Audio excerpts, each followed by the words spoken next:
So I'm sure you all have already heard the huge developments that are happening in Afghanistan right now, home of the longest war in U.S. history. I'll give you guys some updates, what's happening, like the latest information from the time I'm recording this, and then after that I'll give my thoughts on the whole situation. So as of right now, the president of Afghanistan has officially left. The sham puppet government that the U.S. installed and has been propping up for the last 20 years is completely fallen apart, and been immediately replaced by the Taliban.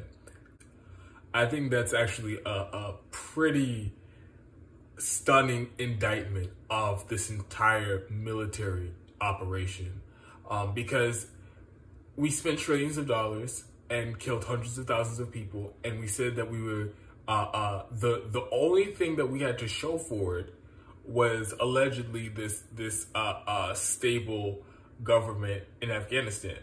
At no point was it ever a functioning stable government.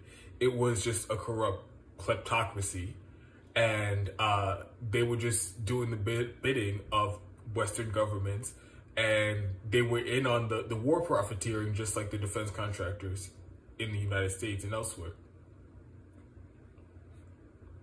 So it really goes to show, like, this was just nothing but a operation to funnel money to war profiteers, because like I said, the crown jewel of this whole 20 years was supposed to be a stable government, and immediately after they don't have the backing of the U.S. anymore, then the government falls apart and has the no legitimacy among the people in Afghanistan. So now the Taliban has taken control of Afghanistan, and this is all happening while the U.S. is still trying to get Americans and American personnel out of the country. Apparently, they've been negotiating with the Taliban, and the Taliban isn't attacking them as they're trying to evacuate and leave the airport, which is a whole other thing, because now there've been a bunch of videos and photographs of desperate people trying to flee Afghanistan, and those are real people, and they are, like I said, they're desperately trying to leave the country, and unfortunately, those images are being used by the warmongers here in the United States, in the mainstream media, and in just the political establishment. They're using these images to try to justify us extending our military operation and occupation of Afghanistan. And that's a whole other area to get into as well. So that's what's happening right now. As of today, there was actually like I said, the Taliban has officially taken control of the government. And there's a lot of conflicting information about what's actually happening and what the Taliban is doing. Because, like I mentioned just earlier, there is a lot of hyperventilating by the war machine and the corporate media trying to manufacture consent for more U.S. involvement in Afghanistan. And part of the fear-mongering has been, oh, the second we leave, the Taliban is going to come through. They're going to just do a massacre, a slaughter. They're going to take women, lock them up in their homes, and they're never allowed to leave, go to school. They're not allowed to work or anything like that. That's what they're fear-mongering. Oh, we have to stay to protect women's rights and all those things. Those are the That's the propaganda. That's the narrative that's being spun about what would happen if we leave. And I'm not making any bold proclamations here, but from what it looks like, from what I've seen so far, and again, I may come out and have to say I'm wrong a week from now, 2 weeks from now, a month from now, whatever it may be. But from what I'm seeing right now, it's not like some violent, barbaric takeover by like some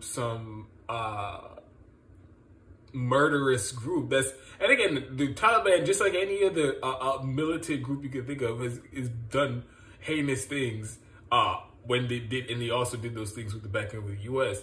But as far as their role in Afghanistan, they're considered the legitimate authority among the people. So that's not any of our role to say that the Afghan people are wrong and the Taliban shouldn't be in control. Because, like I said, that's not our role to govern another person's country. But there's been a lot of hyperventilating, as if it was going to be just bloodshed and just the worst possible case scenario if the Taliban took control of the country. And from what I'm seeing, it's been completely reasonable. They haven't fired a single shot yet. It's not, they aren't rounding up dissidents and people who were allied with the previous Afghan government. They aren't executing, like taking political prisoners and executing them.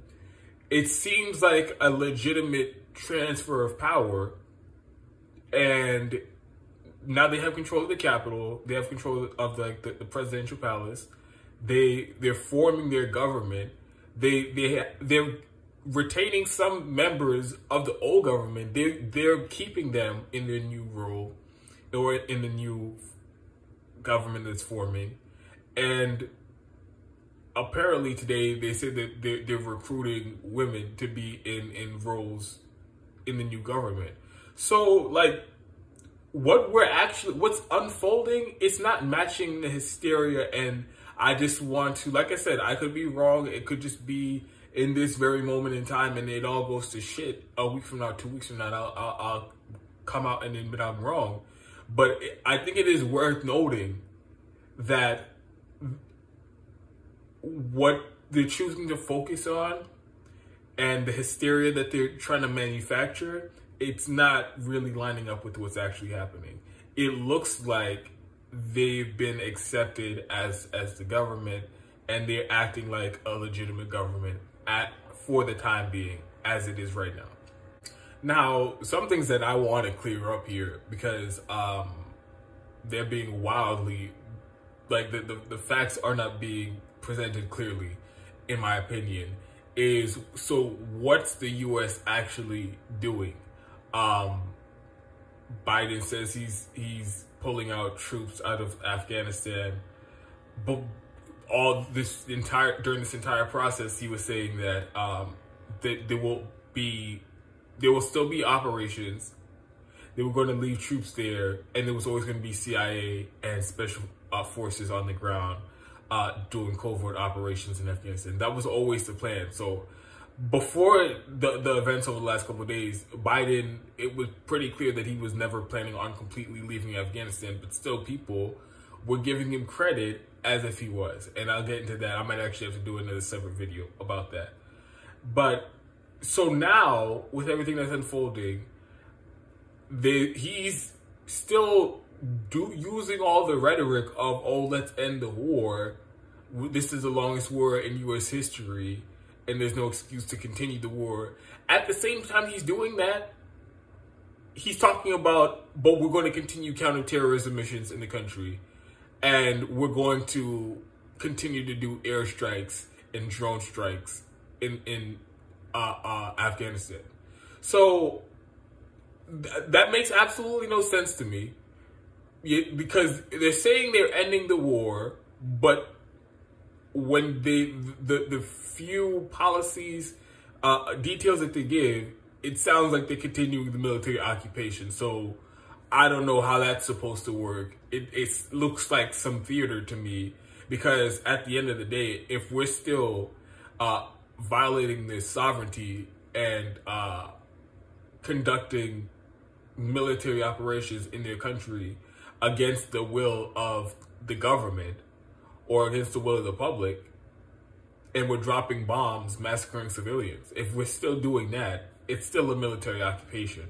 So you have to see how all that shakes out. At the moment, Biden has sent 6,000 more troops to secure the airport in Kabul, the capital of Afghanistan, as they're trying to evacuate people. And by the way, this whole thing has just been like, and Richard Medhurst has talked about this, and he's done a great job giving it like a perspective from the, like, trying to describe it from the people in the country. So these people are trying to leave their country. They're trying to, but the U.S. is literally taking over the entire airport, stopped all flights, and now, like I said, they've taken control of it, and only like U.S. military flights are allowed to fly in and out of Afghanistan so that they can do the evacuation. Like literally hijacking the airport. So there's criticism to be made about that. But again, these people, they're Americans and they need to come home. So, and this is going to happen anyway when the war ended. And Biden didn't do a great job, and I'll admit that. But I'm not going to come out and say, oh, well, he should have stayed and planned it better. No, we need to be out immediately. We should have been out immediately years ago. We should have never even went in there in the first place. So if anybody's talking about, oh, we should use this as like trying to find excuses for why he should have stayed longer and planned it better, that was just people kicking the can down the road as they've been doing for decades. But again, Joe Biden's not getting out, and I wanted to reiterate that because that keeps getting lost in a lot of the commentary and the analysis right now. So that's kind of where everything's at right now. Then I'm going to do something a little bit different. I'm going to do my analysis in a separate video. Maybe I have to do a couple videos because, like I said, there's a lot going on. But just want to make sure we're on the same page about like what's actually happening, the details, the factual information, what's happening right now.